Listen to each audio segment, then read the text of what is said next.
Hello. আচ্ছা, doctor হওয়া ছাড়াও স্বাস্থ্যসেবার জগতে যে আরও কত দারুণ সুযোগ আছে সেটা কি আমরা জানি? কিন্তু এত অপশনের মধ্য থেকে সঠিক পথটা বাছব কিভাবে? আজকের এই আলোচনায় আমরা অ্যালাইড হেলথ ও প্যারামেডিক্যাল প্রোগ্রামের জন্য ক্যারিয়ার গাইডেন্স আর ক্যারিয়ার ডিসিশনের মধ্যেকার আসল পার্থক্যটা একদম সহজ করে বুঝব, যাতে সঠিক সিদ্ধান্ত নেওয়াটা অনেক সহজ হয়ে যায়। চলুন তাহলে একবার দেখে নিই আমাদের আজকের আলোচনার রোডম্যাপটা। আমরা শুরু করব সেই কমন দ্বিধা দিয়ে, যা প্রায় সবার মনেই আসে। তারপর জানব কি কি অপশন আমাদের হাতে আছে, বুঝব গাইডেন্স আর সিদ্ধান্তের মধ্যে আসল ফারাকটা কোথায়, আর সবশেষে দেখব একটা সফল ভবিষ্যতের রাস্তা কোনটা হতে পারে। তো আমাদের প্রথম সেকশন, ক্রসরোডস। ঠিক পরীক্ষার পর ওই সময়টা, তাই না, যখন মনে হয় আরে এবার কোন দিকে যাব। আসুন প্রথমে এই কনফিউশনটা নিয়েই একটু কথা বলা যাক।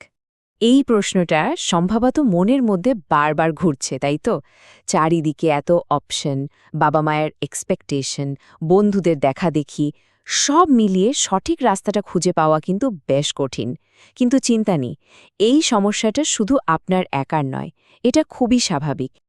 আচ্ছা, এই কনফিউশনের সমাধান কি? সমাধান হলো সঠিক অপশনগুলো জানা। তো চলুন আমাদের দ্বিতীয় সেকশনে ঢুকে পড়ি আর কথা বলি এমন কিছু দারুণ ক্যারিয়ার নিয়ে যা ডাক্তার হওয়ার মতোই গুরুত্বপূর্ণ। অ্যালাইড হেলথ আর প্যারামেডিক্যালের জগৎটা চলুন একটু ঘুরে দেখি। প্রথমে আসি অ্যালাইড হেলথ প্রোগ্রামে। আচ্ছা, এটা কি? ভাবুন, একটা হাসপাতাল, একটা বড় টিম।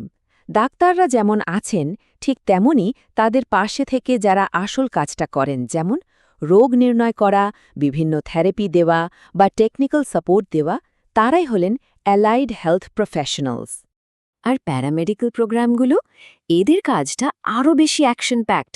ধরুন কোনো ইমার্জেন্সি, অ্যাক্সিডেন্ট বা হঠাৎ কেউ অসুস্থ হয়ে পড়লে সবার আগে যারা ছুটে গিয়ে জীবন বাঁচানোর চেষ্টা করেন, তারাই হলেন প্যারামেডিক্স, মানে একেবারে ফার্স্ট রেসপন্ডার। তো দুটোকে পাশাপাশি রাখলে মূল পার্থক্যটাকে দাঁড়াচ্ছে, অ্যালাইড হেলথ হল মূলত রোগ নির্ণয় আর দীর্ঘমেয়াদী চিকিৎসার সঙ্গে যুক্ত, আর অন্যদিকে প্যারামেডিক্যাল প্রফেশনালরা হলেন ইমার্জেন্সি পরিস্থিতির হিরো, যার একেবারে ফিল্ডে নেমে কাজ করেন। এখন কথা হচ্ছে, কোন কোন ফিল্ডের চাহিদা সবচেয়ে বেশি?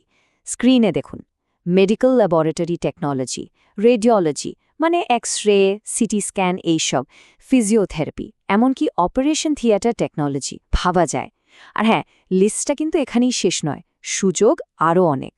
ওকে, এবার আমরা আলোচনাটার একেবারে কেন্দ্রবিন্দুতে চলে এসেছি। সেকশন 3, দুটো শব্দ, ক্যারিয়ার গাইডেন্স আর ক্যারিয়ার ডিসিশন। শুনতে একরকম লাগলেও এর মধ্যে কিন্তু আকাশ পাতাল তফাৎ, আর এই তফাৎটা না বুঝলে সব গণ্ডগোল হয়ে যেতে পারে। চলুন দেখি বিষয়টা কি। তাহলে ক্যারিয়ার গাইডেন্স জিনিসটা ঠিক কি? খুব সোজা করে বললে এটা হলো একটা ম্যাপ, একটা সম্পূর্ণ গাইড বুক। আপনাকে কেউ এসে সবটা বুঝিয়ে দিল, কোন কোন রাস্তা আছে, কোন কোর্সে কি হয়, কোন পরীক্ষা দিতে হবে, মানে সব ইনফরমেশন আপনার সামনে তুলে ধরা হলো।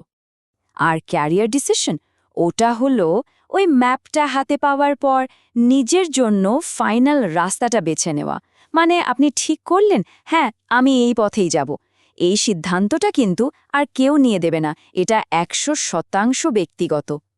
এই টেবিলটা দিয়ে বিষয়টা আরও পরিষ্কার করে ফেলি, চলুন দেখুন। ক্যারিয়ার গাইডেন্স হলো বাইরের সাপোর্ট, মানে ইনফরমেশন, এটা দেন কাউন্সেলর বা শিক্ষকরা। আর ক্যারিয়ার ডিসিশন, ওটা হলো আপনার নিজের দায়িত্ব, আপনার ফাইনাল অ্যাকশন। একটা হলো জানার পর্যায়, আরেকটা হলো করে দেখানোর পর্যায়। একটা রিয়েল লাইফ উদাহরণ দিলে ব্যাপারটা জলের মতো সোজা হয়ে যাবে। ধরুন, একজন ছাত্রকে ক্যারিয়ার গাইডেন্স দেওয়া হলো, তাকে এমএলটি, রেডিওলজি আর ফিজিওথেরাপি, এই 3টে অপশন নিয়ে সবটা বোঝানো হলো। কোনটায় কি সুযোগ, কি পরীক্ষা, সবটা।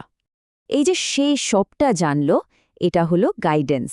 এরপর সে নিজে ঠিক করল, আচ্ছা আমি রেডিওলজি নিয়ে পড়ব, আর তার জন্য সিইউইটি পরীক্ষার প্রস্তুতি নেব। এইটাই হলো ক্যারিয়ার ডিসিশন, ইনফরমেশনকে অ্যাকশনে বদলে দেওয়া। এবার ক্লিয়ার তো? তো জ্ঞান তো অনেক হলো, কিন্তু আসল কাজটা, মানে ফাইনাল ডিসিশনটা কিভাবে নেওয়া যায়? আসুন আমাদের চতুর্থ সেকশনে আমরা একটা প্র্যাকটিক্যাল রোড ম্যাপ দেখে নিই। দেখুন, যে কোনো বড় সিদ্ধান্তের জন্য প্ল্যানিংটা কিন্তু মাস্ট। এখানে 2026 সালের কিছু এন্ট্রেন্স পরীক্ষার একটা স্যাম্পল ক্যালেন্ডার দেওয়া আছে। আসল কথাটা কি জানেন? শুধু একটাই পরীক্ষার আশায় বসে থাকলে চলবে না। নিট, অইমস বা সিইউইটির মতো একাধিক অপশন হাতে রাখাটাই হলো স্মার্ট মুভ। এই 4টে স্টেপ ফলো করলে কাজটা অনেক সোজা হয়ে যাবে। স্টেপ 1, নিজেকে প্রশ্ন করুন, মেশিন নিয়ে কাজ করতে ভালো লাগে নাকি সরাসরি মানুষের সাথে। স্টেপ 2, কোর্সগুলো নিয়ে ভালো করে জানুন। স্টেপ 3, স্ট্র্যাটেজি, যেটা বললাম, মাল্টিপল পরীক্ষার জন্য তৈরি হন। আর ফাইনালি স্টেপ 4, নিজের রাস্তাটা বেছে নিন। ব্যাস। আচ্ছা, কি করতে হবে তা তো জানলাম, কিন্তু তার চেয়েও জরুরি হলো কি করা চলবে না সেটা জানা। তো সেকশন 5-এ আমরা সেই কমন ভুলগুলোই দেখব যা আমাদের এড়িয়ে চলতে হবে। এই ভুলগুলো কিন্তু মারাত্মক, যেমন বন্ধু করছে বলে আমিও করব, একদম না। বা শুধু একটা পরীক্ষার ওপর ভরসা করে বসে থাকা। আর সবথেকে বড়, সবথেকে কমন ভুল, কেরিয়ার গাইডেন্সকে কেরিয়ার ডিসিশন ভেবে নেওয়া। প্লিজ এই ভুলটা করবেন না। ইনফরমেশন নেওয়া আর ফাইনাল সিদ্ধান্ত নেওয়া দুটো সম্পূর্ণ আলাদা জিনিস। ওকে, আমরা প্রায় শেষের দিকে। সেকশন 6, এত কথা, এত প্ল্যানিং, কিন্তু কেন? এ রাস্তাটা বেছে নিলে ভবিষ্যৎটা ঠিক কেমন হতে পারে? চলুন সেটাই জেনে নিই। তাহলে কেন এই পথটা এত গুরুত্বপূর্ণ? প্রথমত, এর চাহিদা সাংঘাতিক, দেশেও বিদেশেও। এগুলো শুধু ডিগ্রি নয়, স্কিল বেসড কোর্স, মানে চাকরির নিশ্চয়তা অনেক বেশি। একটা স্টেবল কেরিয়ার তো বটেই, তার সাথে সরাসরি মানুষের জীবন বাঁচানোর মতো একটা অসাধারণ অনুভূতিও জড়িয়ে আছে। আর ভাবুন তো, একদিন হয়তো নিজের ল্যাব বা ক্লিনিক, মানে এন্টারপ্রেনিয়র হওয়ার সুযোগও কিন্তু থাকছে।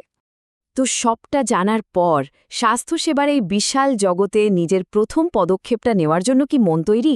সঠিক তথ্য জোগাড় করুন, ভালো করে ভাবুন, আর তারপর ফাইনাল সিদ্ধান্তটা নিন।